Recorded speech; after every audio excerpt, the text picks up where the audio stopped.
In 2019, I went to India to teach 32 doctors TCM diagnosis and pattern differentiation.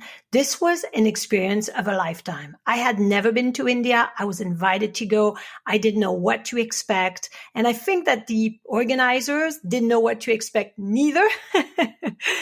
Kindness, generosity, and the eagerness to learn from each participant blew me away. Each doctor gave 200% during the 5-day seminar, and some of them traveled 2 hours every day to get there and to go home. Then they would get home, studied what we talked about, and come back the next morning with lots of questions. This was, to me, fantastic. They really processed it with an open heart and an open mind. In today's show, I am going to share not only my trip to India and the fun stories I have for you today, but the differences and similarities between Ayurvedic medicine and Chinese medicine. And guess what? When I was there, I had no idea. But apparently, Ayurvedic medicine is the basis for all other medicine. And TCM, traditional Chinese medicine, is derived from Ayurveda. Mind blown.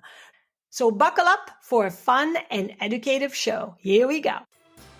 Welcome to AcuPro, a show dedicated to making Chinese medicine and acupuncture easy to grasp and fun to learn.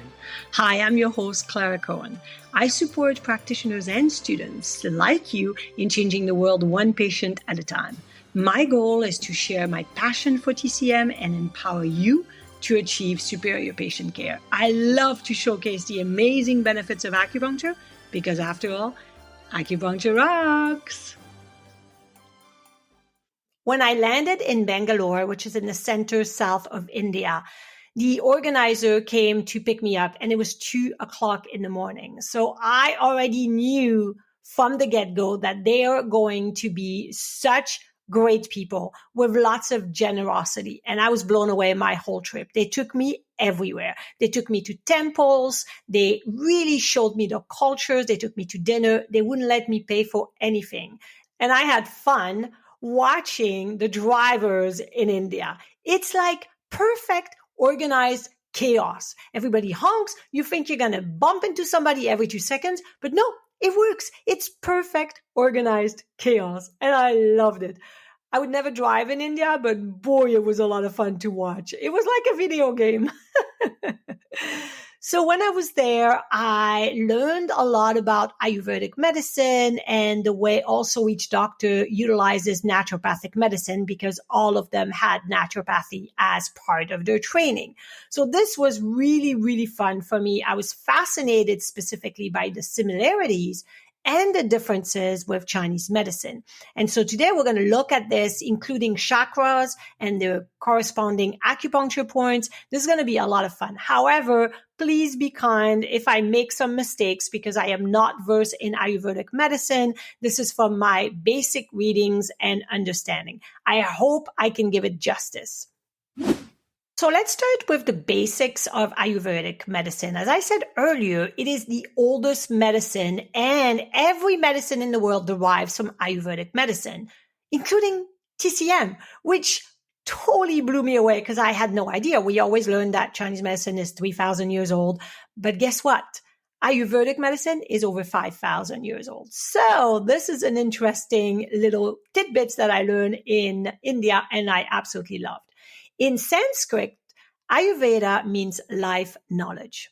Ayurveda is a comprehensive medical and spiritual system that merges the body, the mind, and the spirit. In a nutshell, Ayurveda or Ayurvedic medicine promotes lifelong wellness. It focuses on prevention and treatment of diseases, just like TCM does. So that's definitely the similarity. During most reading that I came across, it is said that Ayurveda developed, like I said, in India 5,000 years ago, and all the world medicine derived from it, including TCM. During most of my reading, I understood that it is based on observation, trial, and errors, just like Chinese medicine. Evidently, Ayurvedic medicine recognizes the individuality of each patient. It determines their unique constitution according to aspects of their physical, physiological, psychological, and emotional selves.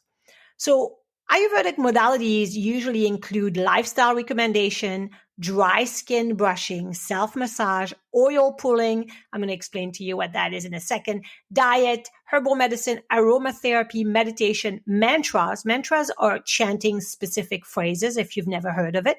Exercises, specifically yoga. And yes, yoga we know comes from India, but I'm going to talk about the differences between how we use yoga in the West and how it is seen in India, in my understanding. And they use acupressure. They do acupuncture a lot as well, but acupressure is much more prominent all around and part of Ayurvedic medicine. So acupuncture points are part of it as well.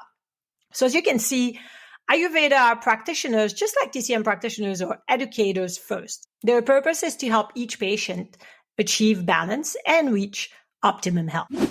Now, before we go any further, I wanted to share something with you about oil pulling and yoga. I love Yin Yoga. It's my favorite because it's very static and we hold the poses for 3 to 5 minutes. Compared to power yoga, for me, power yoga is a bit too fast, too aggressive, and I do a lot of sports. So Yin Yoga is very balancing to my young, energetic sports that I do often with my husband as well. Now, yoga in India and in Ayurvedic medicine is used as an exercise to heal the body, not as a stretching exercise that we use in the West. But in the East, it is used like Qigong is and Tai Chi is. Qigong is really part of TCM and it is really there to heal the body. It's not just exercise. And yoga is the same. So if someone comes to see a Ayurvedic medicine practitioner and they have, let's say, digestive issues, they're going to give them yoga poses that they need to do every day in order to rebalance their digestive system. So I think it's very specific to each patient, and I love that. Now, another thing that is used by Ayurvedic medicine is oil pulling. If you've never done oil pulling, I do it once or twice a year for about 10 days in the spring. I know in India, they will recommend it to do on a regular basis, probably daily. So for 10 days daily, what I do and what most oil pulling people will do is you will take coconut oil, maybe a tablespoon of coconut oil. Some people use sesame oil or different kind of oil, but coconut oil is what I've done it with. And you're going to put it in your mouth and you're going to swish like, right? You're going to swish the whole oil in your mouth for about 5 to 15 minutes. Now, 15 minutes is better. 5 is a bit short, but eventually my muscles in my mouth and around my mouth, like my masseter and all my muscle get really tired. So usually I can do it between 5 and 10 minutes. And what it does is it pulling all the bacteria that is accumulated in the mouth during the night. So this is the first thing you do when you wake up in the morning. You always spit the oil after. Never swallow it because it's full of bacteria. I would not recommend you spill it in your sink because oil will block the sink. So eventually you're going to have some drainage issue. It's better to, put it in a jar or something and then recycle it the best that you can. And then you can brush your teeth. So this is what oil pulling is, and it's very, very common in Ayurvedic medicine. So I just wanted to share that with you today in case you've never heard of it. But if you have, wow, that's awesome. And if you've ever done it, research it a little bit more and check it out because I think it's very much worth doing.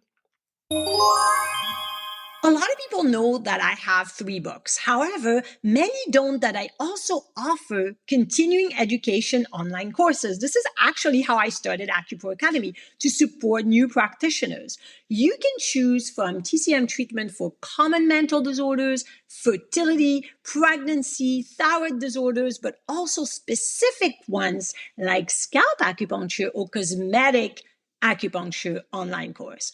All these are pre-recorded, so you can watch them on your own time. And since you have access to them forever, you can revisit the information anytime you need. You will receive a certificate with your name on it after you pass a multiple choice quiz. And if you're truly not satisfied with any of my online courses, I offer a 7-day money-back guarantee as I stand behind my products and truly, truly want you to benefit from them. So go check them out on my website, acupunctureacademy.com, and click the TCM course tab on the menu bar, or check out the link in the show notes below.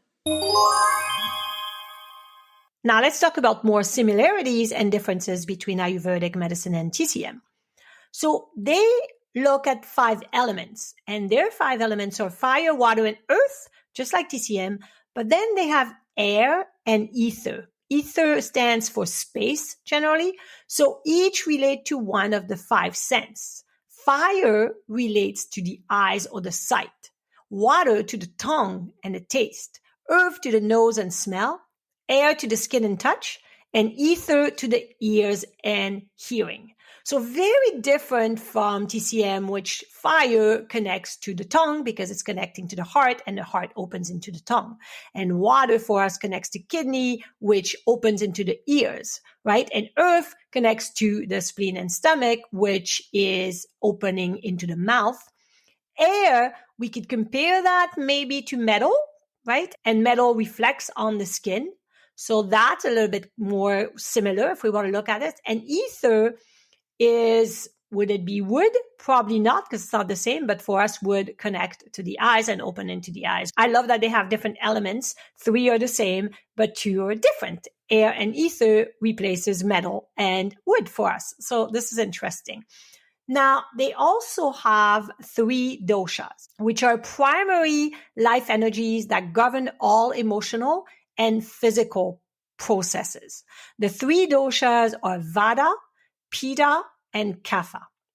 Vata is composed of air and ether, or air and space, and in short, these control the nervous system and all movements in the body. A Vata type person is creative, has a lean body, and can get anxious very easily and digestive system issues. So that I would say would be a combination for us of earth. Earth gets anxious easily and has digestive issues, but the lean body and the creative, it's interesting because the creative is more kidney and the lean body is more fire or heart. So that's interesting, right? The Pitta dosha is comprised of fire and water, so complete opposite yin and yang. And Pitta operates the stomach and all transformation in the body. A Pitta type is ambitious, has an athletic body, easily gets angry, and easily gets heartburn. So this is interesting because for us, I feel like this is obviously a spleen and stomach because it's in charge of transformation in the body. But the ambitious is usually liver. The athletic body is metal. And obviously, if we get angry a lot, that's liver, and heartburn is stomach. So you could see how it's very different, but it's interesting to me and it's fascinating. And the last dosha is Kapha. Kapha is comprised of earth and water. Kapha regulates the structure of all stability in the body. So the root of who we are, right? Kapha type person is compassionate, has a curvy, bigger body, and can get easily depressed and gain weight easily. So for us, that would be more kidney and spleen because usually getting depressed easily, gaining weight, being more curvy, that is more, and compassionate, that is more the spleen.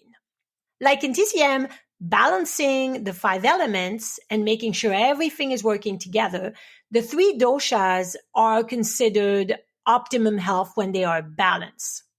Does that make sense, right? So the elements in the doshas can break, and if they break the ecosystem in our body. And now when the ecosystem breaks, we have sickness. So they all depend on each other for balance. This is very similar. When it comes to TCM, we have 5 body types, 5 personalities, 5 tissues and senses and colors and taste and seasons.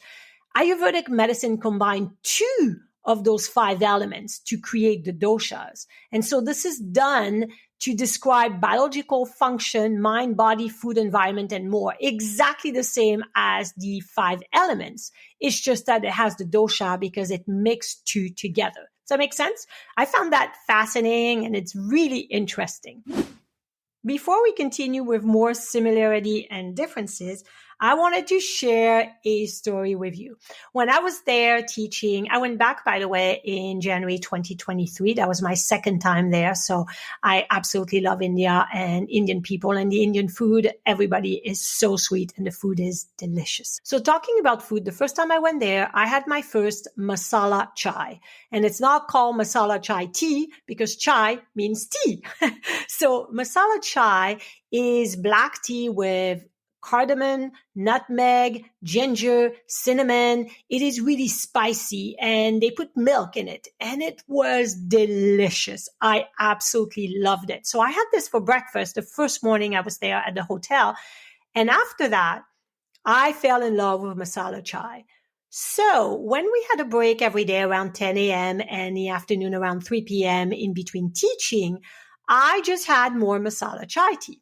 4 days being in India, I was getting my 5th cup of masala chai during our afternoon break and talking to one of the participants. And I said to her, oh my God, I love this tea. It's so good. She goes, how much are you drinking daily? I said, maybe 5 to 7 because it's so good. She goes, are you sleeping well? I said, well, no, I'm up every morning at 2 a.m., but that's the jet lag. She goes, this is black tea. It's very high in caffeine. This is probably why you're not sleeping or catching up from jet lag. And I was like, oh yeah, I didn't see that. And then I said to her, everybody tells me that when I go to India, I'm going to have diarrhea. I'm going to get sick. I got to be watching what I'm eating, what I'm drinking. And yes, I was very careful and I was, making sure because my digestive system is not used to Indian food, but I still had food every day that was cooked and I had bottled water or reverse osmosis water. And I said to her, I don't have any problem with diarrhea, but what's weird is in the last couple of days, I have the opposite. I have constipation. She goes, Clara, masala chai herbs are all very drying. And it just dawned on me, of course, nutmeg in TCM is drying. So is ginger. So is cardamom. And cinnamon is very warming and drying. Oh my gosh. See when you don't think. So I had to back off, unfortunately, and have a masala chai only once in the morning, and that's it, which was really hard because I wanted more, but that allowed me to sleep finally and to have normal bowel movement. I thought I'd share that story with you because sometimes, even with the knowledge we have, we don't think. So now let's talk about Qi versus Prana. If you've ever been to yoga, they talk about Prana, which is Qi, which is the same thing. It's the same. It's the concept. It's a concept of life force, of energy that is the same as TCM. It's just a different word, obviously. Now we have TCM essence, which is prenatal Qi. And in Ayurvedic medicine, they have Prakriti, if I can say that properly, Prakriti, which is the same idea. And it's our constitutions, our roots, our genes. And then in TCM, we have postnatal Qi, which are affected by lifestyle, diet, trauma, environment, and pathogens. Well, in Ayurvedic medicine, it's the same. They have Vikruti, which is the postnatal Qi. So see, very similar. So when it comes to flavors, TCM has 5 flavors, and Ayurvedic medicine has 6. And the difference is they all have sweet, salty, pungent or spicy, bitter, sour, but then Ayurvedic medicine has astringent. So we in TCM put astringent part of sour because it dries fluid and it brings everything internally. Sour food in TCM or sour herbs bring everything in, so they stop sweating or leakage of, let's say, incontinence. They bring everything in and they dry fluid. So astringent is part of sour in TCM. However, in Ayurvedic medicine, it's an extra flavor. So that's interesting, right? Moreover, in Ayurvedic medicine, the nature of foods and herbs are warm, cold, oily and dry, light and heavy. On the other hand, with TCM, the nature of food is warm and hot, cool and cold, neutral, damp and dry, light and heavy. Very similar, couple of differences, right? They call oily what we call probably damp. That makes sense. Now let's talk about acupuncture. Ayurveda has 107 points on which Qi or Prana is concentrated. In TCM acupuncture, we have 365 points, one for each day of the year, which I always thought that was quite cute. Ayurvedic medicine uses acupressure much more than TCM does, because in TCM, we do use acupressure with Trina. Shiatsu, by the way, is derived from Trina and it's Japanese acupressure, but we use much more acupuncture. Ayurvedic medicine also uses acupuncture, but acupressure is the main source of using those points. In both medicines, acupuncture points and meridians are to maintain balance between the body, the mind, and the spirit. Before we talk about the chakras, I want to share another story with you that was fascinating to me, and that's a cultural differences, but it blew me away as well. We were in the car one night driving to a temple, and I asked, do you guys wear black when you go to funeral and when someone dies? Because I know a lot of culture have different colors. And they said, no, we wear white. And I said, And they said, well, why would you wear black? I said, well, because we're very sad. It's somber day. It's dark day. And so we dress in black to pay respect. And they looked at me and they said, we dress in white because the whole purpose of each of our life is to be the better version of ourselves, to continue to learn and grow. And the day we die, we are the best we could be. And we go in the next life completely pure to grow again and again in each life. Mind blown. I thought that was such a beautiful way to look at death, because it's a pure time. If we spend our whole life trying to grow, to be the better or the best version of ourselves, and we go to the next life, if you believe in reincarnation or not, it doesn't matter, wherever you're going or your spirit goes, it'll be stronger, better each time. This is why in India, guru means teacher, are perceived as the best people, because they are teaching you something to help you grow, because your whole purpose is to grow and be the best version of yourself. That I absolutely love. Okay, so let's continue and let's talk about the chakras. Now, if you've ever seen the 7 main chakras, they are colorful. They start from the root of who we are. They start with the red. It becomes orange with the second one, and yellow and green, light blue, dark blue, and purple at the top. So if you've ever seen, they're massive wheels. They actually rotate and constantly change and move. So those 7 chakras are much bigger than the acupuncture points that is at the center of them. But that's why they encompass a little bit more than just that point. But I wanted to show the similarity of acupuncture points at the same area where the center of the chakra is. So let's talk about the root chakra. The root chakra is located at the base of the spine. It is part of spiritual growth, and that's where it begins. It connects to the kidney, the bladder, the spine, the blood, the rectum, the immune system, childhood, and our genes, our roots. So this is interesting because it is where Do-1 is located in TCM acupuncture. It governs safety, stability, and trust. This is interesting because the corresponding acupuncture point is Do-1. They both connect to essence, to spine, to stability, and to the TCM kidney. So I love that because Do-1 also addresses issue of the rectum and hemorrhoids. So very, very similar. Don't you think?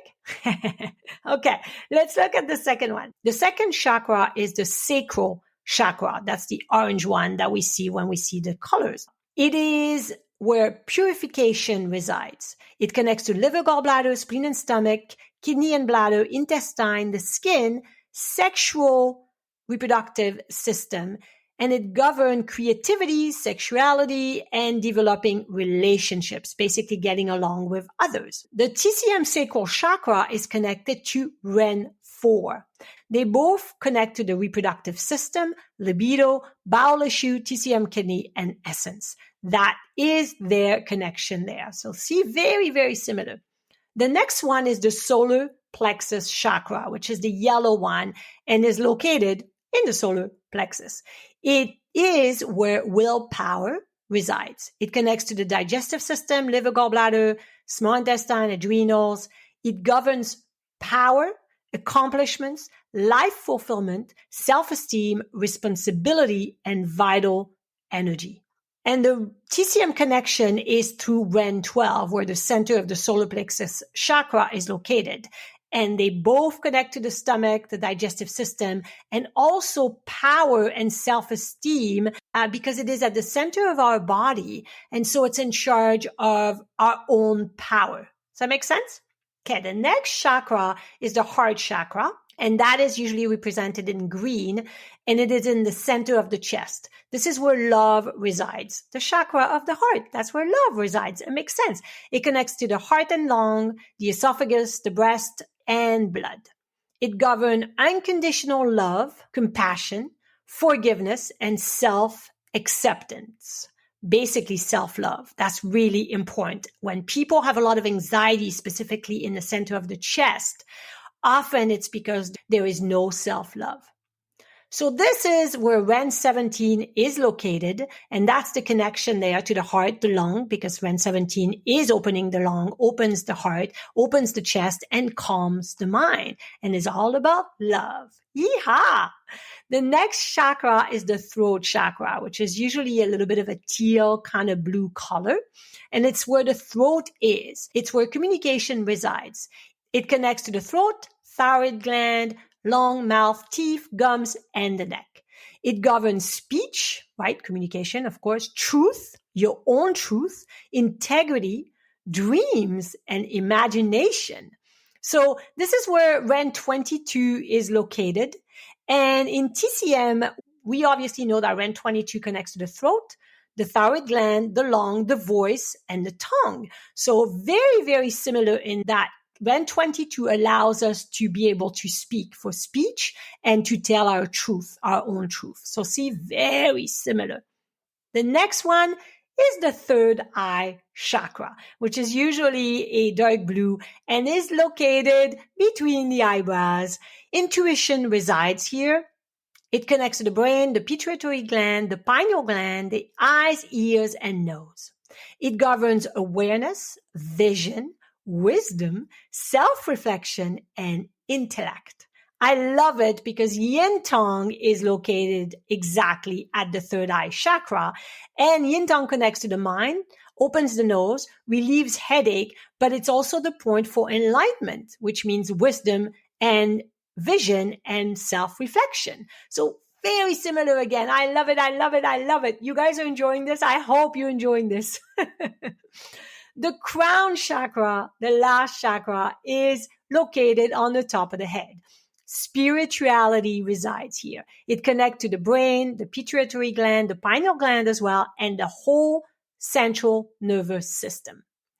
Now, obviously, we know that Do20 is at the top of the head, so that's the corresponding acupuncture point. It is where the crown chakra is, right? And Do20 connects to the brain, calms the mind, and lifts energy. And it is definitely the highest point of the body, so it's connected to the heaven above, the sky, the highest purpose, the spirituality. Make sense? Awesome. I hope you really enjoyed this. I have one more story for you. On the last day of my teaching, the first time in 2019, I felt humbled by the experience. I felt connected to each participant, and all of them were very different. Some were shy, some were more extroverted, some were funny, some were so compassionate. Everyone was so generous with their smile, and I hugged every single one of them. And when I had to say goodbye, I cried because that's how deep the connection was. It was such a fun, spiritual experience I will never, never forget. I received so many gifts. I cannot thank that group enough. I went back in 2023 and taught another group, and same thing. The connections were amazing, and I had a fantastic time. I absolutely love India. It taught me much more than I think I taught everybody. I learned so much when I was there. One of the things that was interesting in the second time I went in 2023, we discussed acupuncture treatments. And what was fascinating is all practitioners told me that in general, they do acupuncture 10 days in a row for each patient, then take a break of 5 days, and if needed, do another 10 days in a row.